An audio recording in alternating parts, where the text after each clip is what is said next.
Hello and thanks for joining me. I'm almost finished with my 2017 must-read list.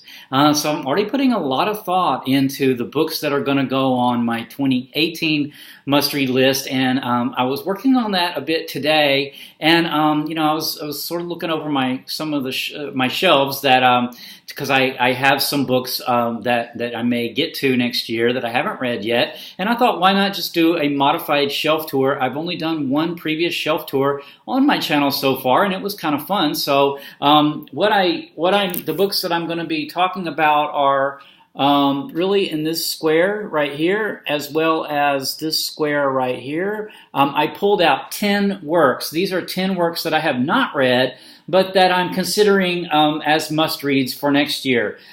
So I brought them out here just for ease onto my island in my kitchen, you can see, just to review them. So let's get started because there's 10 to get through. Okay, the first one is The Library at Night by Alberto Manguel. This is a book of essays about the library. So the chapters are like the library as myth, the library as order, the library as space, the library as power, the library as shadow, the library as chance. So this essay collection, I have no idea why this book, someone gave me this book like 2 years ago, and I have no idea why I have yet to get this read. This is why I need to read off of a list to keep me focused. So this has got a pretty secure place on my next year's must-read list, but we'll see. The next one is The World of Odysseus by M.I. Finley. This is really, it's a sort of a survey of the Greece of the time of the Odyssey. It says in the back, The World of Odysseus is a concise and penetrating account of the society that gave birth to the Iliad and the Odyssey, a book that provides a vivid picture of the Greek Dark Ages, its men and women, works and days, morals and values, and so on. This book was originally published in 1954. This is a New York Review of Books reprint from 2002. And this is another one that I've had bought for quite some time, or acquired. I don't even remember how I acquired it. I think I bought it myself, though, and haven't read for some reason. So this is also one I'd like to get to next year. Next is Ideas and Opinions by Albert Einstein. This is a collection of his essays as well as speeches he gave and other writings that he did. This is something that I have read through in the past, but never really thoroughly. I'm interested to read this. It's just on covering all sorts of topics. A lot of work, a lot of essays and such about peace and disarmament and this type of thing. Then this is another one that I bought long ago. I remember buying this many years ago, and I've just held on to it because I've never gotten it read. This is The Tree by Colin Tudge. It says, there are redwoods in California that were ancient by the time Columbus first landed, and pines still alive that germinated around the time humans invented writing. There are Douglas firs as tall as skyscrapers and a banyan tree in Calcutta as big as a football field. So this is all about trees and the lives of trees. So this is sort of a biography of the tree as a species. And it's something that I have wanted to read and for some reason have yet to do. Next is The Empires of the Silk Road. This is nonfiction, a history of Central Eurasia from the Bronze Age to the present by Christopher I. Beckwith. I love some Bronze Age stuff.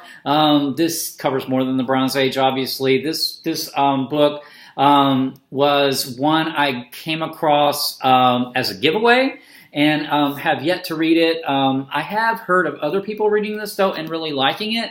So for a history, I have some other histories that's sort of competing for this spot, but this book has a good shot to be on my must-read list for next year.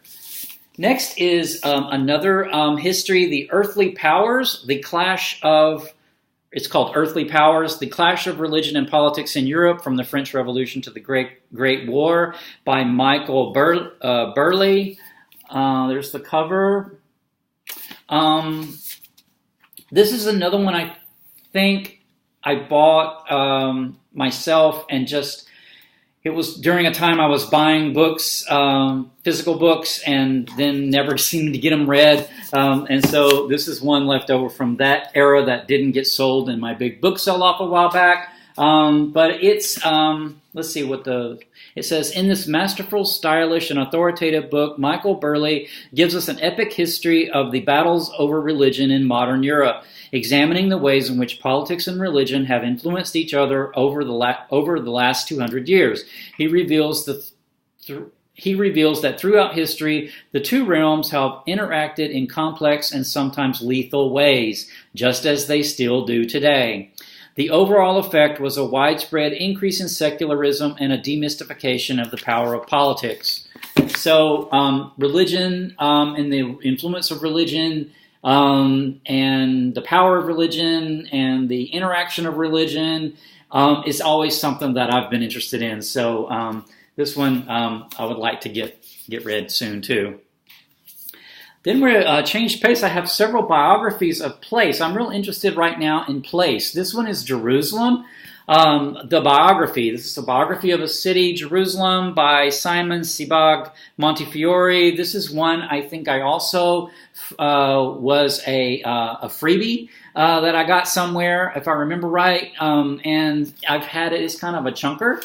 But I think this is considered a really pretty good work from what I've been able to gather. And I'm interested in Jerusalem, its ancientness, and of course its ties to religion. And it's just something I've been meaning to get to for a couple of years now. Speaking of that, this is another one, City of the Century, the Epic of Chicago and the Making of America by Donald L. Miller. I don't have any particular tie to Chicago, but I think it's a fascinating city. How it evolved, because it's a city, that got created in Illinois, in the United States, and I got interested in Chicago, the city of Chicago, related to the book. It was called The Devil in the White City, and the author's name of that is escaping me right now.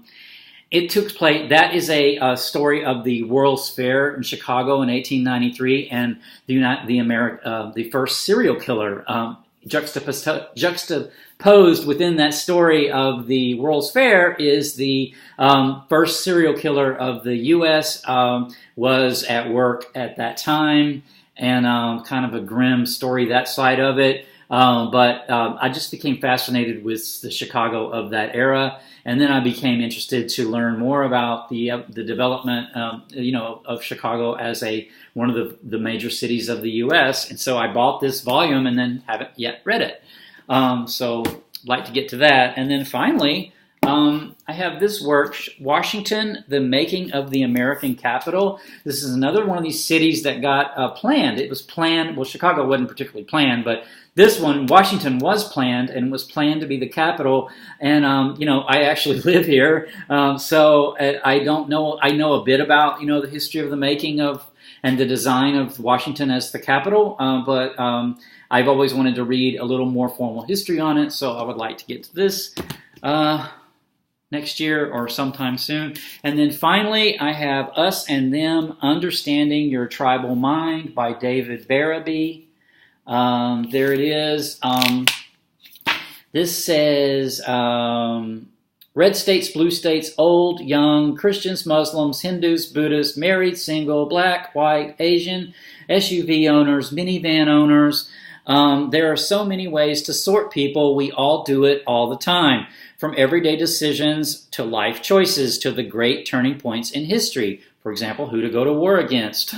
We're guided by an ever-present sense in any situation of who belongs with whom and with what that belonging means. So yeah, this discusses group identity, and identity is a topic that I'm interested in exploring on my must-read list next year. I have several books that I'm thinking about reading along those lines of individual identity, as well as this one with group identity. So yeah, we'll see. But yeah, that's my 10 that I pulled out from those couple of shelves on my that I'm considering for maybe reading next year on my must-read list. So I'd love to hear any feedback anybody has. If anybody's read any of these books, what you thought about them, or any other recommendations that you may have along these same topics. So I guess I'll close with that. Until next time, take care. Bye.